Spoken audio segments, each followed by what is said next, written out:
தகர் தெரிந்து புது யுகம் படைக்கும் பெண்ணிவள், நம்பிக்கை நாயகி.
ஒரு வானொலி நிகழ்ச்சியினூடாக நம்முடன் இணைந்திருக்கிற உங்கள் அனைவருக்கும் எங்கள் மன நிறைந்த வாழ்த்துக்களை தெரிவித்துக் கொள்கிறோம். கர்த்தர் தாமே உங்கள் அனைவரையும் நிறைவாய் ஆசீர்வதிப்பாராக. மன்னிப்பு. அன்று தொட்டு மனுக்குலத்துக்கு மன்னிப்பு என்பது ஒரு கடினமான விடயமாகவே இருந்து வருகிறது. மன்னிப்பு என்றால் யாரை மன்னிப்பது? எத்தனை தடவை மன்னிப்பது? மன்னித்தாலும் மறக்க முடியுமா என்று பலவிதமான கேள்விகள் எமது உள்ளத்தில் எழுவதை மறுக்க முடியாது.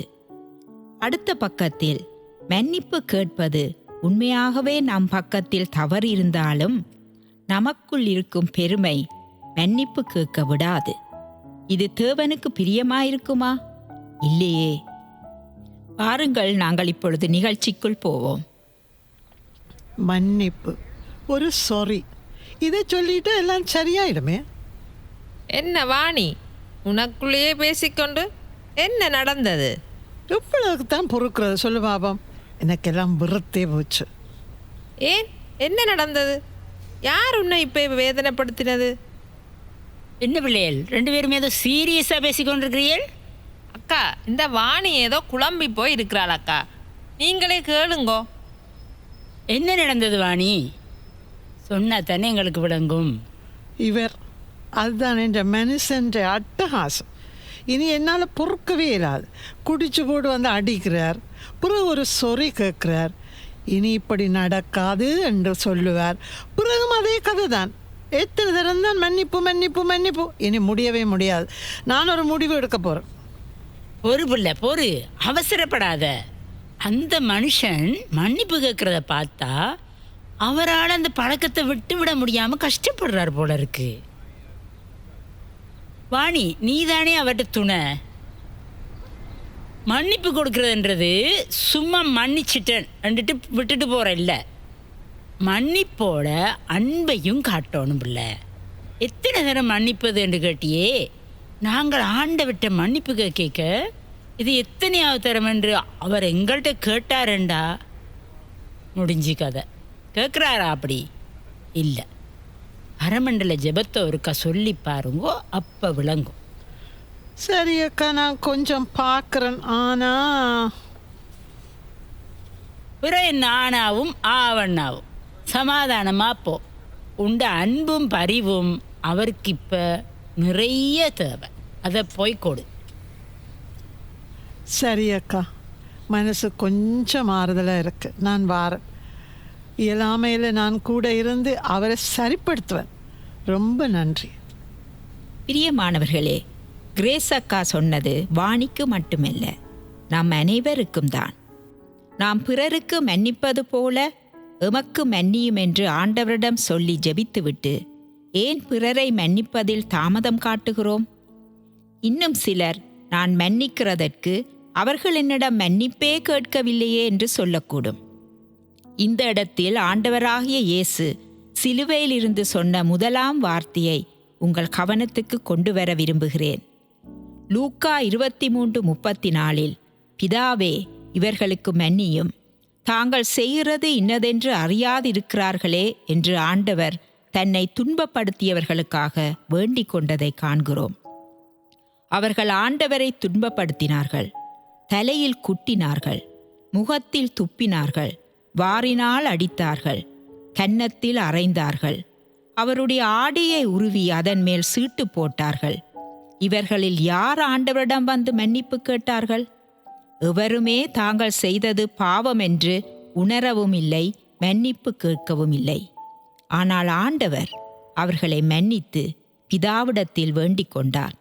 அதுபோலவே நாங்களும் எங்களுக்கு விரோதமாக குற்றம் செய்கிறவர்கள் எங்களிடம் வந்து மன்னிப்பு கேட்கிறார்களோ இல்லையோ, நாங்கள் அவர்களை மன்னிப்பதற்கு தயாராக இருக்க வேண்டும். இதைத்தான் ஆண்டவர் சிலுவையின் பாடமாக நமக்கு செயற்படுத்தி காட்டினார். இது மாத்திரமல்ல, 1 பேதுரு 2:21 சொல்லப்பட்ட பிரகாரம் அந்த ஆண்டவரின் அடிச்சுவட்டை பின்பற்றி அவருடைய பிள்ளைகளாக வாழ அழைக்கப்பட்ட நாம் யாரை மன்னிப்பது, எத்தனை தடவை மன்னிப்பது, மன்னிப்பு கேட்டால்தானே மன்னிக்கலாம் என்று சொல்லலாமா? சிந்தித்து பாருங்கள். மன்னிப்பதற்கு நாம் இயேசுநாதராக இருக்க தேவையில்லை, அவருடைய பிள்ளைகளாயிருந்தாலே போதுமானது.